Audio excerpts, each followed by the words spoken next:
بسم اللہ الرحمن الرحیم۔ شروع اللہ پاک کے ببرکت نام سے جو دلوں کا حال بخوبی جانتا ہے۔ السلام علیکم لسنرز، آپ سب کیسے ہیں؟ جو دوست اس چینل پر نیا ہیں وہ برائے مہربانی چینل سبسکرائب کر کے بیل نوٹیفیکیشن آن کر دیں تاکہ نئی آنے والی ویڈیوز آپ کو سب سے پہلے مل جائے۔ پیارے لسنرز، آج میں آپ کے لیے لائی ہوں عنبر ناگ ماریا سیریز کی قسط نمبر 16 کالا طوفان کا پہلا حصہ پیش خدمت کرنے جا رہی ہوں۔ تو لسنرز چلیں چلتے ہیں کہانی کی طرف۔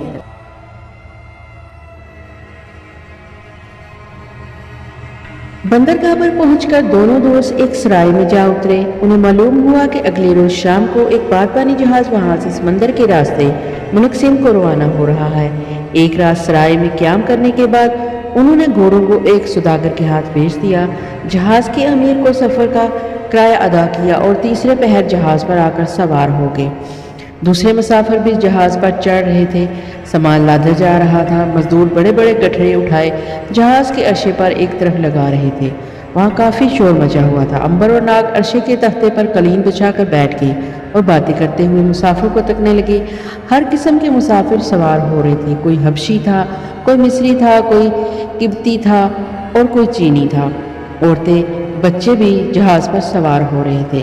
عنبر نے ایک قبطی کو دیکھا تو اس کا سر منڈا ہوا تھا اور گول مٹول جسم اس نے سیاہ رنگ کی چادر میں چھپا رکھا تھا اور وہ ادھیڑ عمر کا تھا اور وہ شکل و صورت سے بڑا ہوشیار نظر آتا تھا۔ عنبر نے ناگ سے کہا، یہ قبطی مجھے کچھ جادوگر معلوم ہوتا ہے۔ ناگ نے بھی اس پرسرار شکل والے قبطی کو دیکھا اور عنبر کی ہاں میں ہاں ملاتے ہوئے کہا، وہ بھی ہمیں بڑے غور سے دیکھ رہا ہے، شاید اسے جادو کے زور سے ہماری خفیہ طاقت کا راز معلوم ہو گیا ہے۔ عنبر نے مسکرا کر جواب دیا، وہ دوبارہ پیدا ہو کر اس دنیا میں بھی آ جائے تو پھر بھی اسے ہماری خفیہ طاقت کا راز معلوم نہیں ہو سکے گا۔ قبطی اتر کر جہاز کے نچلے حصے میں چلا گیا۔ سورج نے مغرب میں غروب ہونا شروع کر دیا۔ سمندر پر اس کی سنہری کی روشنی پھیل گئی۔